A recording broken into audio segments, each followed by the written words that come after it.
Tayo po natin tumayo, minamahal, itaas natin ating mga kamay. Sama-sama po tayong manalangin sa oras na ito. Pagpalain tayong lahat ng ating malapay. Let us pray. Dakilat mapagpala naming Ama sa langit, Diyos na makapangyarihan sa lahat, sa matamis at mapagpala mong pangalan, Kristo Jesus.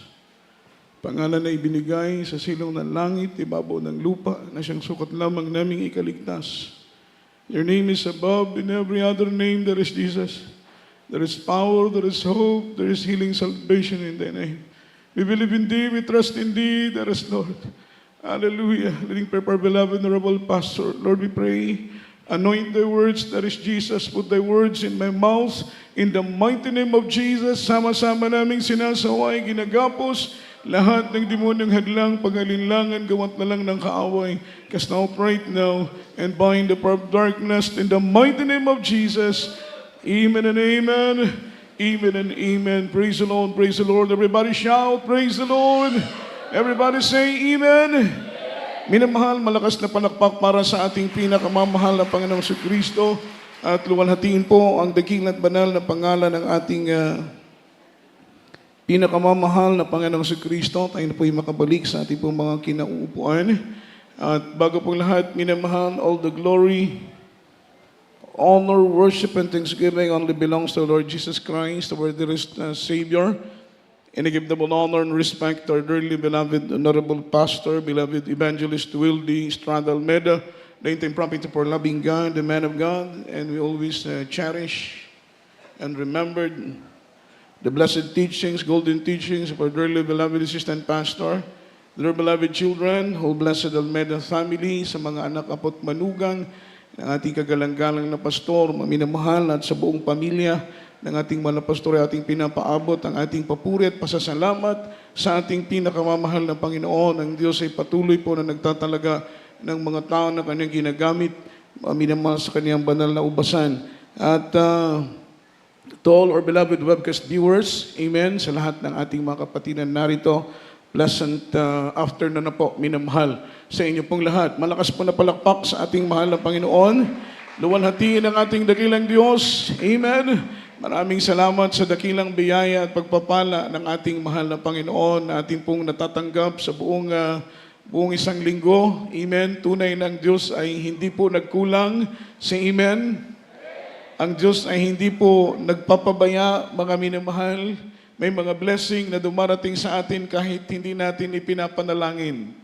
Amen. Kaya salamat sa pagpapala ng ating pinakamamahal na Panginoon. Ating pong ihanda ang ating pong mga ballpen, ang ating pong mga papel. Ang ating pong mga Biblia, lalatigit sa lahat, ihanda natin ang ating mga sarili. Say amen.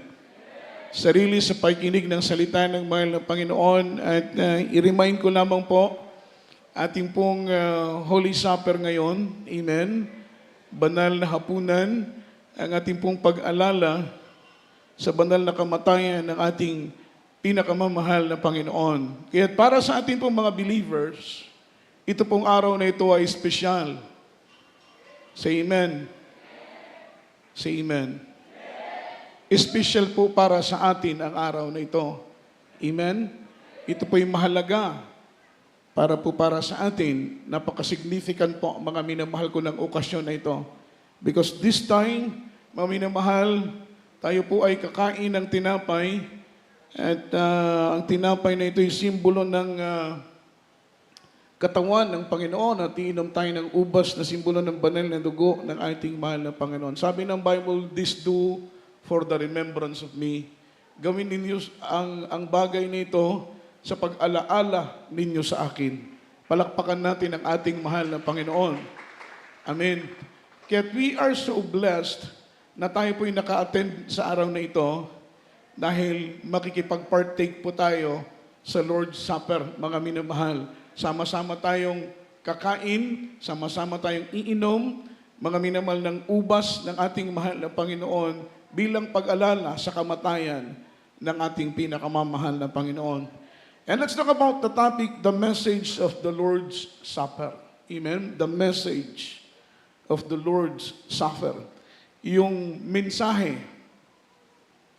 mga minamahal, patungkol po sa huling hapunan na ginawa ng ating mahal na Panginoon dahil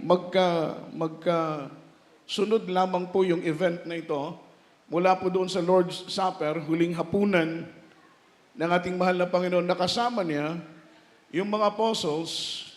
Mga minamahal, gabi po ito nangyari at kinabukasan ng umaga, kung mababasa po natin sa Bible history, kinabukasan ng umaga, 3 o'clock in the morning, mga minamahal, ito na po yung time ng inaaresto na po ang ating mahal na Panginoon, ang mga sundalo ng mga Pariseo in the place of Garden of Gethsemane, 3:00 ng madaling araw.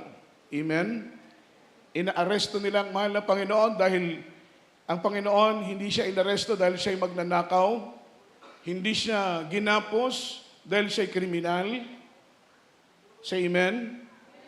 Hindi siya tinali ng tanikala dahil po siya ay masamang tao. He was arrested, mga minamahal, just because of our sin. Amen? Siya po ay inaresto, hindi po dahil siya'y masama. Siya'y inaresto, pinatay, pinako sa krus dahil po sa ating mga kasalanan. Palakpakan po natin ang ating mahal na Panginoon. Kaya yung Lord's Supper na ito ay very sentimental po ito, mga minamahal, dahil nasisense ng mga apostles na ang ating mahal na Panginoon ay darating po ang punto na siya po ay papatayin. Dahil habang sila po ay magkasama, ini-exhort ng mahal na Panginoon sa kanila ng anak ng tao, anak ng Diyos na makapangyarihan ay mamamatay upang sa katubusan, mga minamahal, ng maraming mga tao. Palakpakan natin ang Panginoon. Ang sabi ng ating pinag-aaralan, the breaking of bread is talking about the Lord's Supper.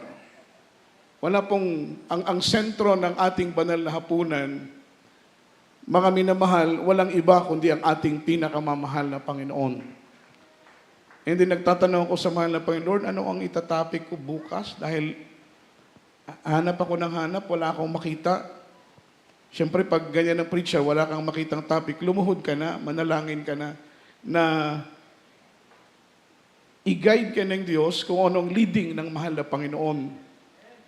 Dahil kapag mangaral ka nang walang leading ng Diyos, maramdaman mo na walang paglalangis ng mahal na Panginoon. So we need God's anointing, yung leading ng Panginoon ang ating kailangan. Alam niyo mga minamahal, talagang mabait ang Diyos. Everybody shall praise the Lord. Ito pong mensaheng ito, mga minamahal, ito po'y galing sa mahal na Panginoon, the message of the Lord's Supper.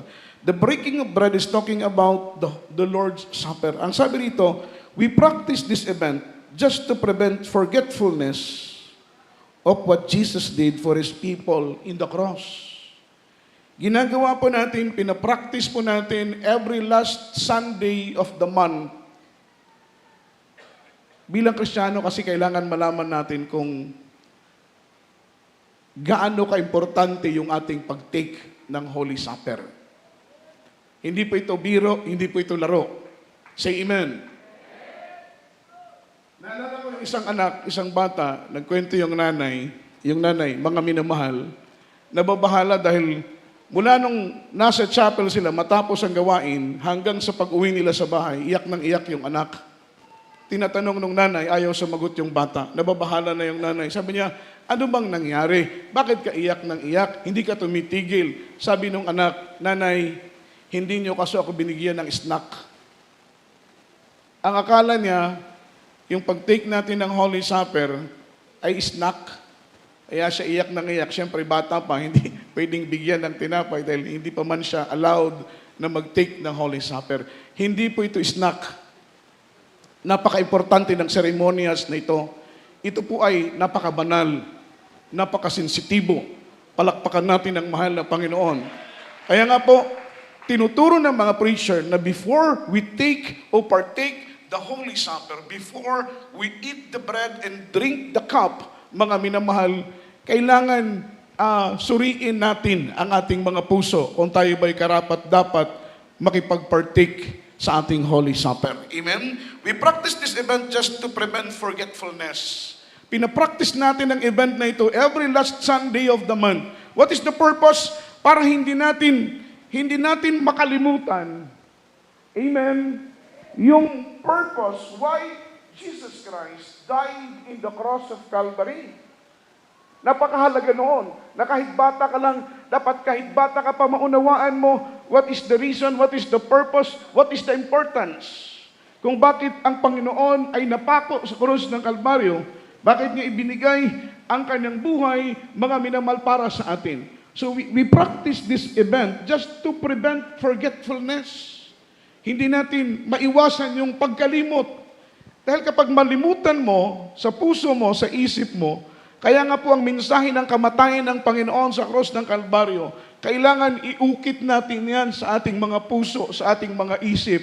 Itali natin palagi ang mensahe ng krus, ng kamatayan ng Panginoon sa krus ng Kalbaryo sa ating mga liig, upang lagi nating maunawaan na may dakila, mabait, mabuti na Diyos na namatay sa krus ng Kalbaryo para sa iyo at para sa akin. We are totally condemned, mga minamahal. Wala tayong kaligtasan. If Jesus Christ not died in the cross of Calvary, hindi niya ibinigay ang kanyang buhay, wala tayong kaligtasan. Walang langit na naghihintay sa atin. Palakpakan natin ang mahal na Panginoon.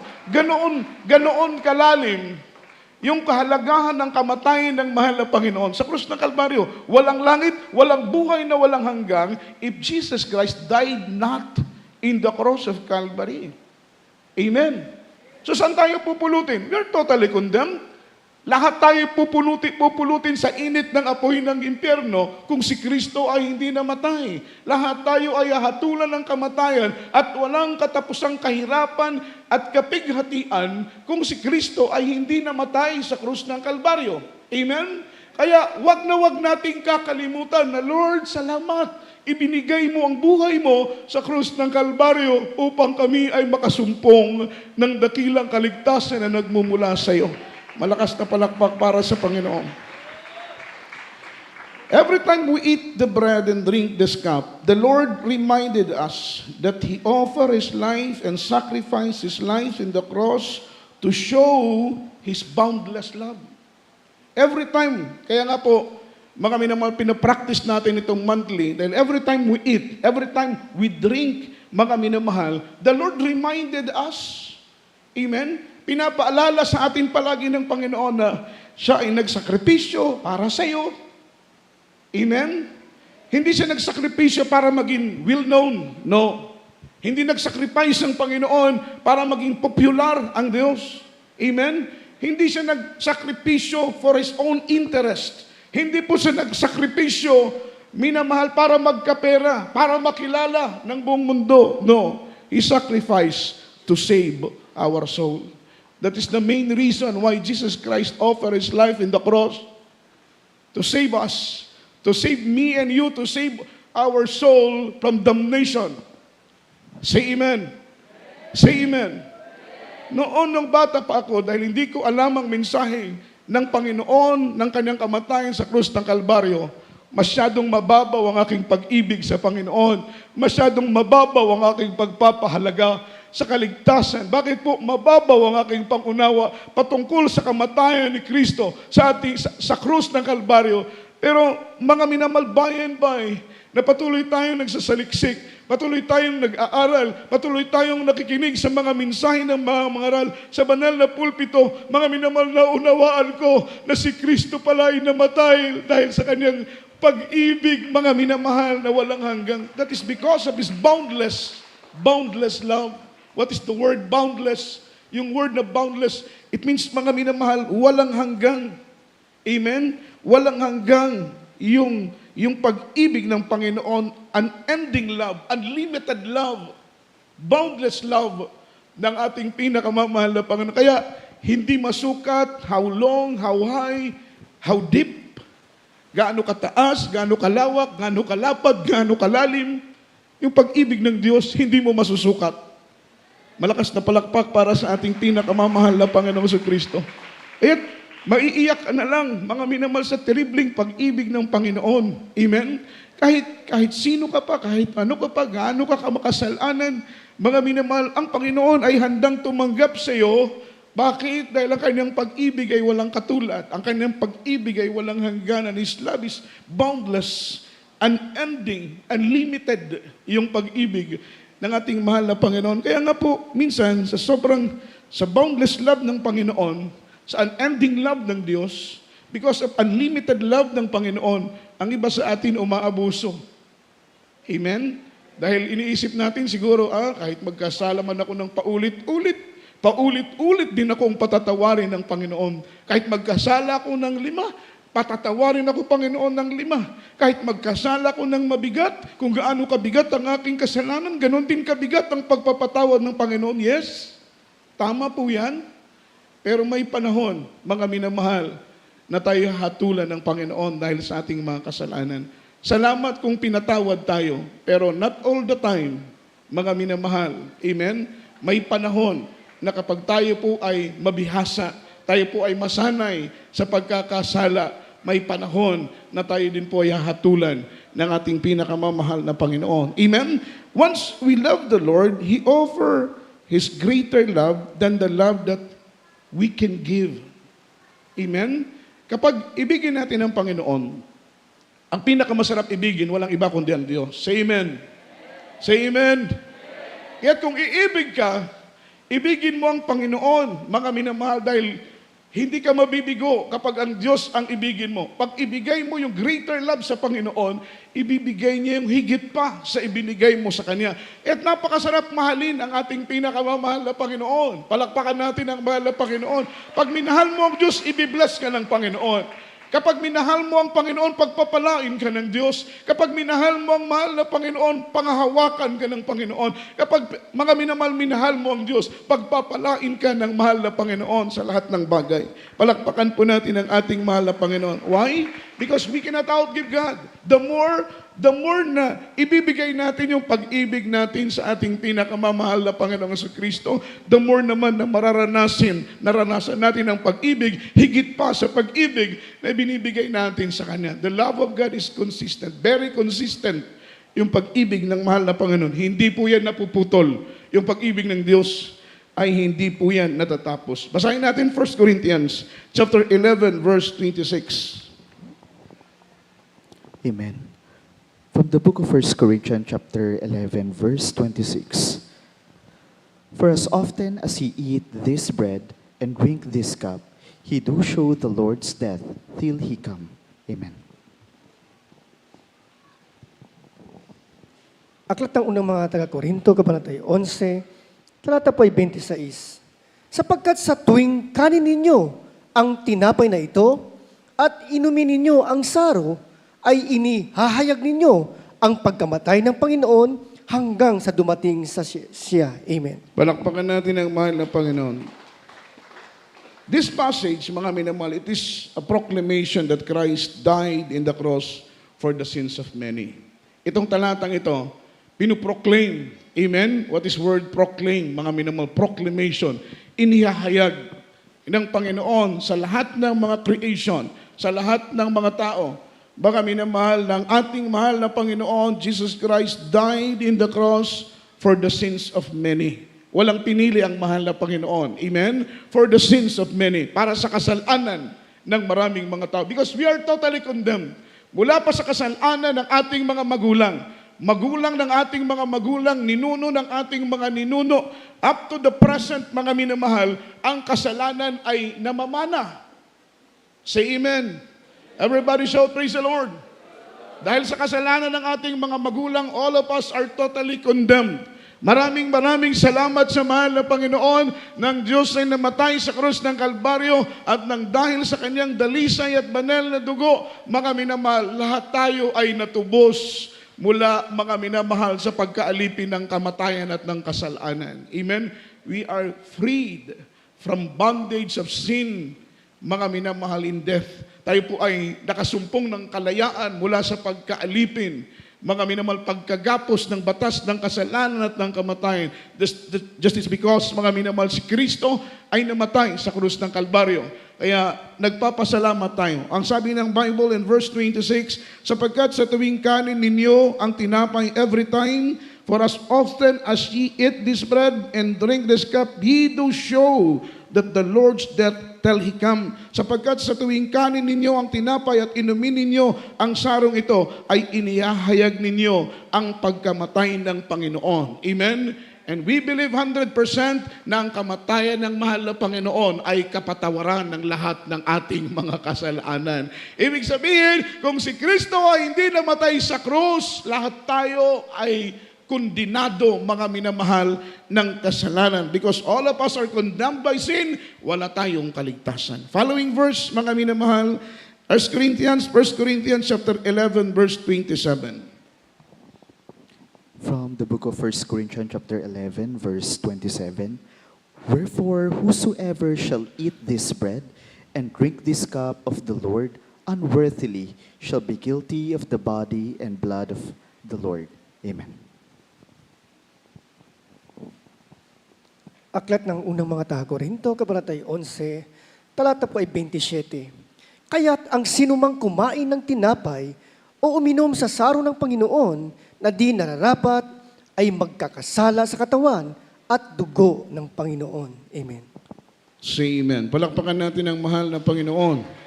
As sabi ng Biblia, that's why every time we eat this bread and drink this cup, we are reminded God's goodness and faithfulness and His love and His compassion. Amen? Rini-remind tayo na kung gaano kabuti ang Panginoon, gaano kabait ang Diyos, gaano kadakila, gaano kalalim ang kanyang pag-ibig, ang kanyang pagmamahal, ang kanyang pagmamalasakit sa atin.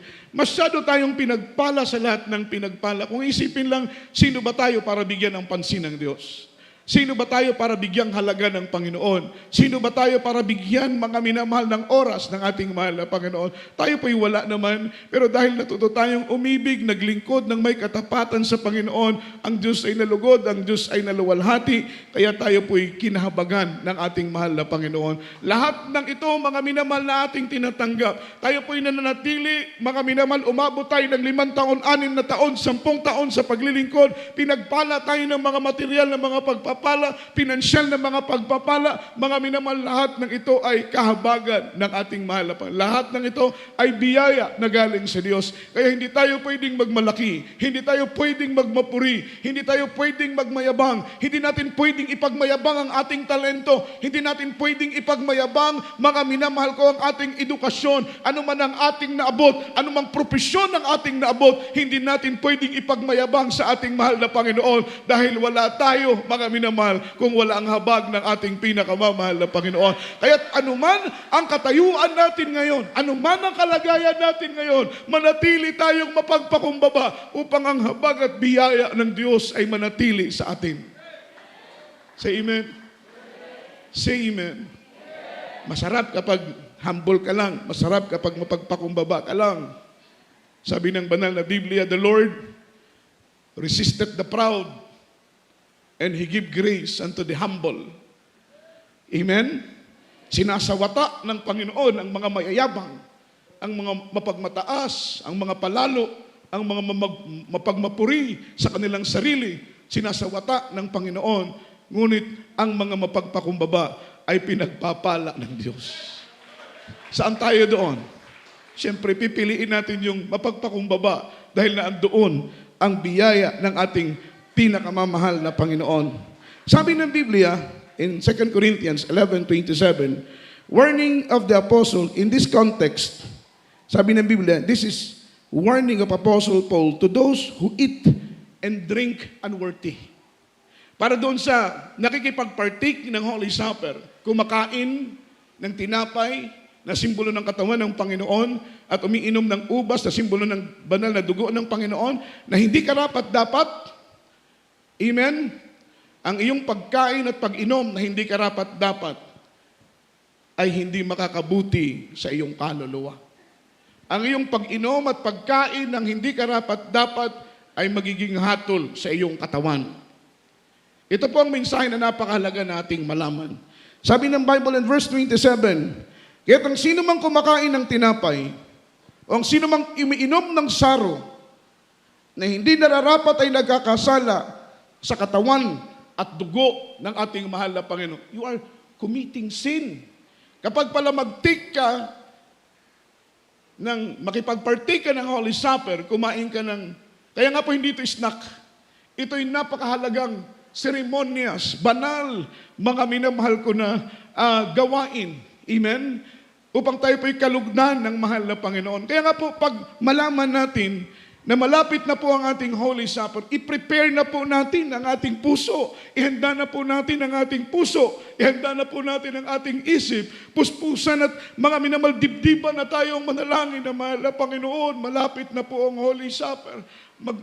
Makikipag-partake ako, Panginoon. Kakain ako ng tinapay na simbolo ng iyong katawan. Iinom ako, Panginoon, ng ubas na simbolo ng iyong banal na dugo. Ihanda mo, Panginoon, ang aking sarili upang ako'y maging karapat-dapat sa iyong harapan. At ang aking pagkain at pag-inom ay hindi po maging hatol sa aking sarili. Everybody shout, praise the Lord. Kaya nga po yung iba, hindi na lang nagtitik ng Holy Supper. Kasi nga po, alam nila na sila hindi karapat-dapat. Actually, wala naman talagang karapat-dapat sa atin dito. Amen? Kaya lang tayo naging karapat-dapat dahil kinahabagan tayo ng mahal na Panginoon. Even kahit ako, hindi ako worthy. Kahit ako, hindi ako karapat-dapat, mga minamahal. Amen? Hindi pagtayo sa banal na pulpito, hindi ako karapat-dapat. Totoo po yan. Kaya ako narito dahil naramdaman ko ang habag ng mahal na Panginoon. Kung sa akin lang, hindi ako karapat-dapat, mga minamahal, wala ni isa man sa atin dito ang karapat-dapat. Amen? Nararamdaman lang natin ang dalisay na pagmamahal, dakilang presensya ng mahal na Panginoon dahil kinahabagan tayo ng ating pinakamamahal na Panginoong Hesus. Palakpakan natin ang mahal ng Panginoon. Say amen. Kapag kumain ka ng hindi ka karapat-dapat, uminom ka ng hindi ka karapat-dapat, kaya sinabi ko kanina, kaya ang iba hindi na lang nagtitik Amen? Pero alam po ninyo, nagkakasala pa rin tayo kung hindi tayo magtitik. Kasi utos to ng Diyos Do this for the remembrance of me. Ito po'y mariin na pinag-uutos ng Panginoon na i-practice natin, gawin natin. Amen. Ngayon kung pakiramdam mo hindi ka karapat-dapat, kaya hindi ka nagtitake, hindi ka pa rin, magkakasala ka pa rin sa mahal na Panginoon. Kaya makita mo, kino-corner tayo ng Diyos.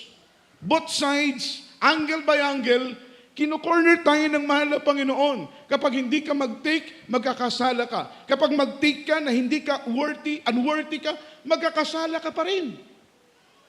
Say amen. Say amen. Ang gusto ng Panginoon, mga minamahal, kapag dumating ang moment na ito, dahil kapag mag-take ka ng hindi ka dapat magkakasala ka pa rin. Kapag hindi ka naman mag-take, magkakasala ka pa rin dahil utos to ng Diyos. Tama ba? Utos ba ito ng Panginoon? Ang lahat ng sang-ayon sa akin na utos ito ng Panginoon, itaas ang kamay. Diba? We are agreed. Sang-ayon tayo na utos ito ng mahal na Panginoon. Corner by corner, angle to angle, kino-corner tayo ng mahal na Panginoon. Side by side, ups and down, kino-corner tayo ng Panginoon. Dahil ang gusto ng Panginoon, kapag dumating ang moment na ito, pag-take o partake ng ating Holy Supper, dumating ang time na tayo po'y kakain ng tinapay, iinom ng ubas na simbolo ng banal na dugo ng Panginoon. Ang gusto ng Diyos, pigain natin ang ating mga puso at lumapit ng may pagpapakumbaba sa mahal na Panginoon at humingi ng tawad sa Diyos. Amen?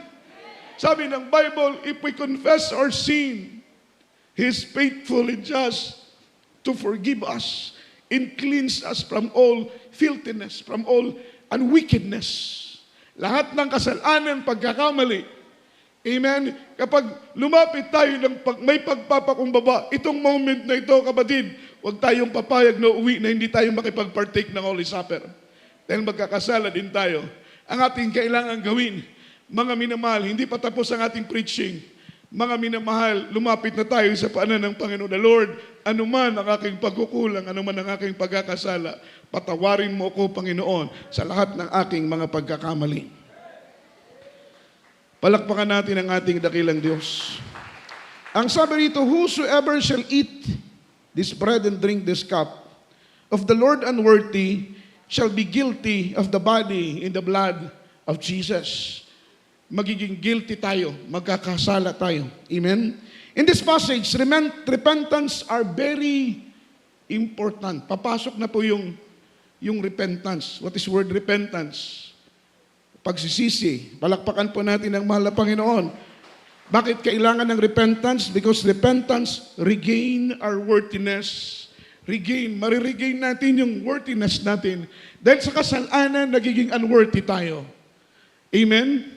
Dahil sa paglabag natin sa utos ng mahal na Panginoon, na alam na natin ito ang utos ng Diyos, lalabag pa rin tayo, nagiging unworthy po tayo. Amen? Dahil sa paggawa natin ng kasalanan na alam naman nating kasalanan, gagawin pa rin natin na alam na nating kasalanan, nagiging unworthy tayo sa Panginoon. Sabi nga ng Bible, he that knoweth good and doeth it not, for him it is sin. Alam mo ng tama, pero ang tama, mga minamahal na alam mong tama, hindi mo ginagawa, ito'y nagiging kasalanan para sa'yo. Halimbawa, alam mo ang pagbibigay ay kalooban ng Diyos. Alam mong ito ay tama dahil ito ay kalooban ng Panginoon. Hindi ka magbigay ng iyong ikapo at handog. Nagkakasala ka sa harapan ng Panginoon. Alam mo ng pagdalo ay tama dahil ito ay kalooban ng mahal na Panginoon. Hindi mo gagawin ng pagdalo. Ikaw ay nagkakasala.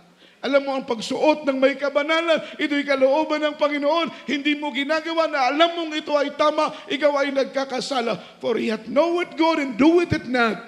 For him it is sin. Say amen. Nagiging unworthy tayo dahil sa ating kasalanan. That's why, papasok yung repentance to regain our worthiness. Sa ating mahal na Panginoon, magsisisi tayo. Kaya nga napakahalaga na sa ating pagdalo, magpuri ng maayos, umawit ng maayos, awitan ng Panginoon ng maayos, sa ating pagsamba, mga minamahal taos puso nating awitan, luwalhatiin ang ating mahal na Panginoon. Bakit po? Dahil kapag sincero tayong nagpupuri at umaawit, mararamdaman natin ang presensya ng Diyos. And every time na maramdaman natin ang presensya ng Panginoon, yan ay patunay ng pagpapatawad ng ating pinakamamahal na Panginoon na siyang ating kailangan. Amen.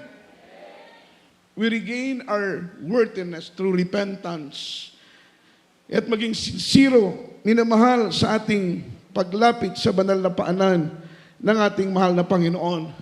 Yung word repentance are mentioned in the Bible for 959 times. If word repentance mentioned in the Bible for 959 times, it means word repentance are very significant. Napakahalaga pala ng salitang repentance.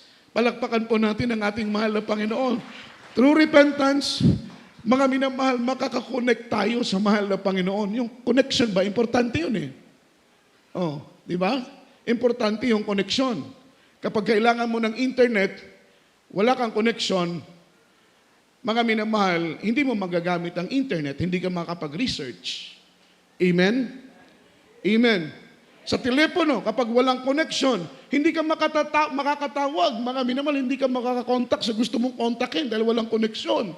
Ganon din sa mahal na Panginoon. So, yung repentance, mga minamahal, ito po'y paraan upang maidugtong natin yung connection natin sa ating pinakamamahal na Panginoon. Dahil as long na hindi mapapatawad yung ating mga kasalanan, as long na hindi mapapatawad yung ating mga pagkukulang, putol ang koneksyon natin sa Panginoon. Papaano kung dumating ang punto na kailangan mo ang Panginoon in that very moment, and then yung connection mo putol?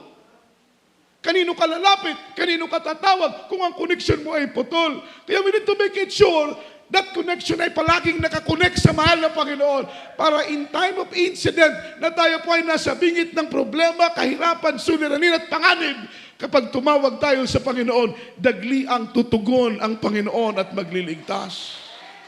Because we are connected. Say amen. Everybody shout, praise the Lord. Ay ang sabi rito, word repentance are very significant. Yung word na significant ay makabuluhan. Ang ibig sabihin ng significant, mahalaga. Yung word na repentance. Amen. Everybody shout, praise the Lord.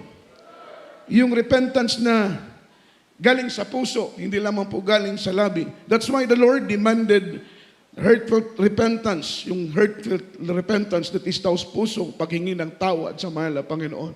Tiyak na bagay, once we are sincere, asking forgiveness sa ating mahal na Panginoon, ang Diyos ay handa na palaging magpatawan. Following verse, mga minamahal, kailangan pa sa natin expound, mga minamahal, kaya lang ang oras natin ay masyadong ikli. 1 Corinthians 11:28, mga minamahal, sundan natin ang pagbasa. Amen. From the book of 1 Corinthians chapter 11, verse 28. But let a man examine himself, so let him eat of that bread and drink of that cup. Amen. Aklat ng unang mga Korinto, Kabanata 11, talata 28. Datapwat siya sa atin ng tao ang kanyang sarili at saka kumain ng tinapay at uminom sa saro. Amen. Palakpakan natin ang ating mahal na Panginoon. Sabi ng 28, let a man examine himself. Sabi ng Tagalog, mga minamahal, datapwat siya sa atin ng tao ang kanyang sarili at saka kumain ng tinapay at uminom. Yun pong ating gagawin ngayon. Suriin, siyasatin natin ang ating mga puso kung tayo ba ay karapat-dapat makipag-partake ng Lord's Supper. Amen? Kung karapat-dapat ba tayong makipag-partake. And then, kung hindi tayo karapat-dapat, wag naman papayag na hindi tayo magtitake ng Holy Supper. Tayo po'y magsisi, pigayin natin ang ating puso. Sabihin natin, Panginoon, wala akong may tatago sa iyo. Wala akong may kukubli sa iyo. Alam mo, ang nilalaman maging ng kaibuturan ng aking puso ay hayag sa iyo. Hingin mo ang kapatawaran sa mahal na Panginoon upang ikaw ay kahabagan ng ating pinakamamahal na Panginoon. Last verse po, mga minamahal, 1 Corinthians 1 o 11, verse 29 after verse 30. Amen. From the book of 1 Corinthians chapter 11, verse 29 to verse 30. For he that eateth and drinketh unworthily eateth and drinketh damnation to himself, not discerning the Lord's body. For this cause many are weak and sickly among you, and many sleep. Amen. Aklat ng unang mga taga-Korinto, Kabanata 11, mga talata 29 at hanggang 30. Sapagkat ang kumakain at umiinom ay kumakain at umiinom ng hatol sa kanyang sarili, kung hindi niya kinikilala ang katawan ng Panginoon. Dahil dito'y marami sa inyo ang mahihina at mga masasakitin. Amen. At hindi kakaunti ang nangatutulog. Amen. Everybody shout, praise the Lord. In these verses, Apostle Paul speak about the consequences of abusing Lord's Supper. For this cause, many are weak and sickly among you, and at few sleep. Amen. Dahil sa papartake tayo ng Holy Supper with unworthy heart. Amen. Hindi tayo karapat-dapat. Sabi ng Biblia, mga minamahal, inaabuso natin, iniinsulto natin, kung parang hindi natin respect, hindi natin ginagalang yung mensahe ng Lord's Supper, yung pagkain ng tinapay at pag-inom ng ubas kapag nagtitik tayo na unworthy. Amen. So ibig sabihin, mga minamahal, kapag tayo po ay magpatawad, humingi ng kapatawaran, and then ibigay ng Diyos ang forgiveness, we regain worthiness. Amen? Maibabalik natin yung mga minamahal, malugod ang Panginoon, mahipo ang Diyos, yung pagiging karapat-dapat dahil sa kahabagan ng Panginoon ay ating pong maibabalik. Kapag tayo po ay mag-partake o makipag-partake ng with unworthy heart, mga minamahal, ito po'y nagkukos ng chastisement na galing sa ating pinakamamahal na Panginoon. Sabi dito, sapagkat ang kumakain at umiinom ay kumakain at umiinom ng hatol sa kanyang sarili, kung hindi niya kinikilala ang katawan ng Panginoon. Dahil dito, amen, na tayo po ay nakikipag-partake, kumakain, mga minamahal, ng tinapay at umiinom ng ubas na hindi natin sinisiyasat ang ating mga sarili. Ang sabi ng Biblia, dahil dito ay marami sa inyo ang mahihina. Amen? Hindi lang mahihina, marami sa inyo ang masasakitin. Hindi lang masasakitin, kundi marami sa inyo, mga minamahal, ang natutulog ng maaga. Amen? Ibig sabihin, mga minamahal, madaling humantong ang kamatayan dahil sa pagpartake natin with unworthy heart.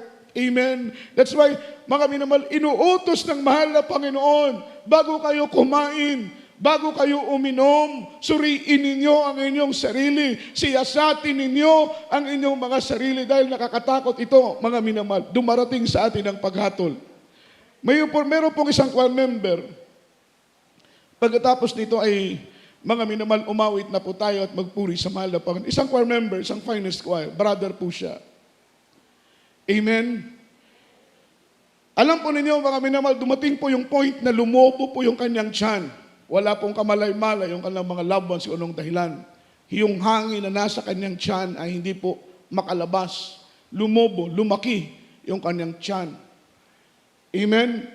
Pinapapuntahan ng mga preachers, ng mga workers, linilay hands, para gumaling, hindi po gumagaling. For how many times pumunta doon ang mga preachers? And then kinakausap siya, mga minamahal, mag-confess ka, Brad. Magsisi ka, Brad. Humingi ka ng tawad. Ano man ang iyong pagkukulang. Ikumpisal mo ang iyong pagkakasala. Yung brother, mga minamahal, ang kanyang puso ay pinatigas ng kaaway ng Diyos. Yan po ang totoo. Kapag ikaw ay nagkakasala, meron kang tinatagong kasalanan, meron kang undealt sin, mga hidden sin, mga minamahal, convicted ka sa pagkakasala, pero hindi ka pa rin humihingi ng tawad, mga minamahal, pinapatigas ng demonyo, pinapatigas ng diablo, pinapatigas ng kaaway ang iyong puso upang hindi ka lumapit sa pagsisisi at magpakumbaba sa banal na harapan ng Panginoon. Dahil alam ng kaaway na kapag ikaw ay hindi magsisi, hahantong ang iyong kasalanan sa kamatayan. Dahil ang bunga ng kasalanan ay kamatayan. Kapag mahinog ang kasalanan, ang hinog na kasalanan ay magbubunga ng kamatayan. Gusto ng mga preacher magsisi siya. Gusto ng mga preacher humingi siya ng patawad, mag-confess siya sa kanyang pagkakasala. Ayaw pa rin mag-umpisa na natiling matigas ang kanyang puso. Amen. Hindi na po napigilan ang hatol ng Panginoon sa kanya hanggang siya po, ang sakit na yon, yun po ang kanyang ikinamatay. Batang-bata, 31 years old, mga minamahal, ngunit binawian na ng buhay, hilaw na kamatayan. Dapat sana ay hindi pa siya namamatay kung nagpakumbaba siya at nagsisi sa harapan ng mahal na Panginoon. Amen. Alam po ninyo, siya po ay linibing. Paglipas ng ilang araw, lininis ng kanyang mga loved ones yung kanyang kwarto. Pag-angat ng kama, doon sa ilalim ng kwarto, ang daming pornographic magazine. Amen. Mga bold magazine ang nandun sa ilalim ng kanyang higaan. At ito pa ang nakakatakot. Dapat sana ang makikita doon ay mga bold magazine ng babae. Ngunit ang nakita doon, mga minamahal, ay litrato ng mga lalaki. Everybody shout, praise the Lord. Napakabigat ng kanyang kasalanan. Alam po ninyo, walang mabigat na kasalanan na hindi kayang patawarin ng mahal na Panginoon. Ngunit ito po ang sasabihin ko sa inyo, walang kasalanan na maitatago natin sa harapan ng Panginoon. In a right time, in a right season, i-reveal ng Panginoon anuman ang tinatago mong kasalanan. Ipapahiya ka ng Panginoon dahil hindi ka nagpakumbaba sa kanyang banal na harapan. Everybody shout, praise the Lord. Everybody say amen. Ang gusto ng mahal na Panginoon, before we partake, before we eat this bread and drink this cup, mga minamahal, amen, makipag-partake tayo sa Lord's Supper, i-prepare natin ang ating sarili, humingi tayo ng kapatawaran sa Panginoon. Sa oras nito, minamahal, ating awitan ng ating dakilang Diyos. Wala tayong may tatago sa Panginoon. Make the song a prayer. Gawin nating panalangin ng awitin. Lumapit tayo sa Panginoon. Kahit alam natin hindi tayo karapat-dapat.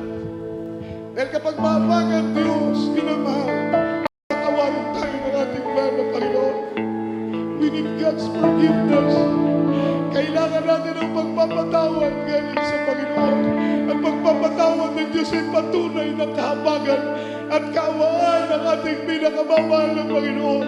When we lumapit sa Kanyang banal na harapan, iiyak natin ito sa mahal ng Panginoon. Gawin nating panalangin ang awiting ito upang kalugdan tayo ng ating dakilang Diyos. Hallelujah. Sa atin mo, Jesus, ang puso ko sa kasambahan naglalaban sa iyo. Suriin mo ang aming mga puso. Sinasabi mo ang aming mga puso, mahal na Panginoon. Wala kaming may tatago sa iyo, mahal na Panginoon. Harap ng banal mong trono, lumalapit, di man karapat-dapat sa kabanalan mo.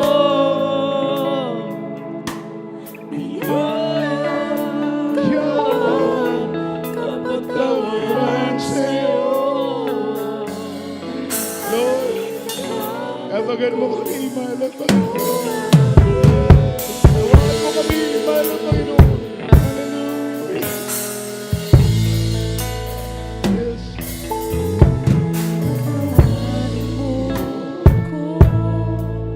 Nobody ang iyong kamay, ngayon kailangan ko.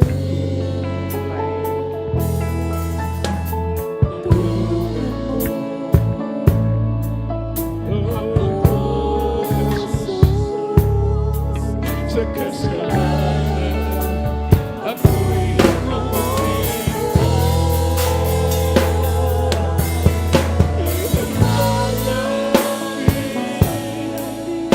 di man karapat-dapat sa kabanalan mo. Biyaya, kawan, kapatawaran sa'yo. Ay nagdantay ko aking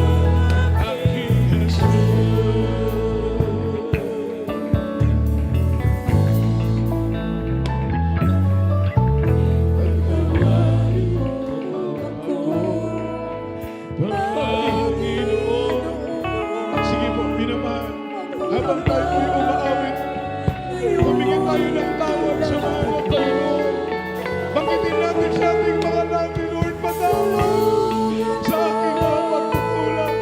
Patawad po, Panginoon, sa aking pagkakasala. Sa kasalanan, ako'y mo.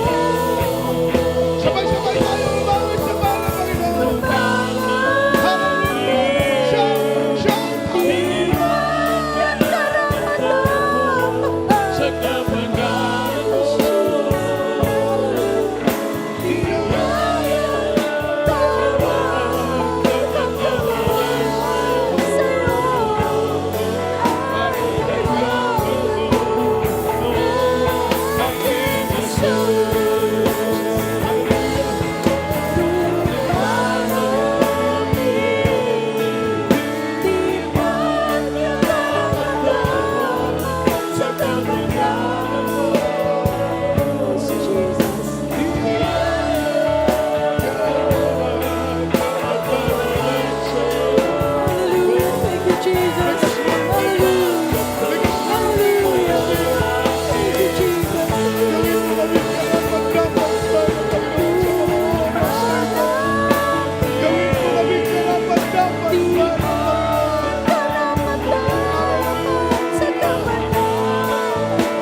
Worship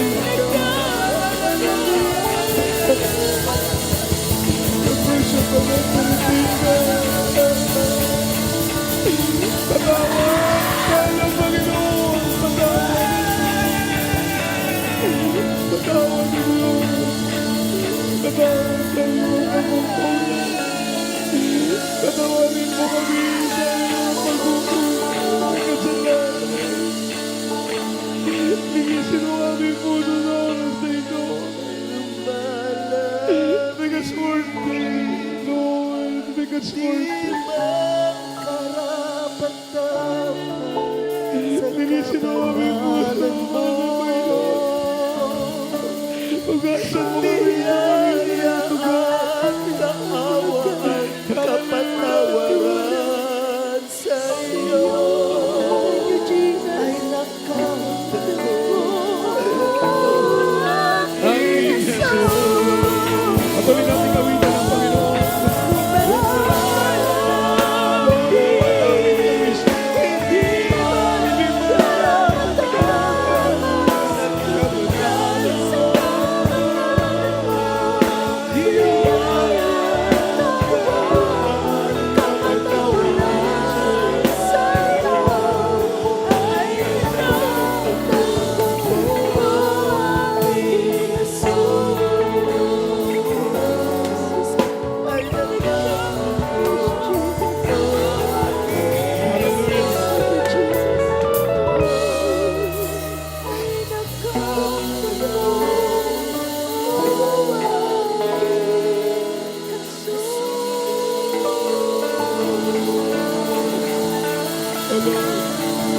Hallelujah, hallelujah, hallelujah. Praise the Lord.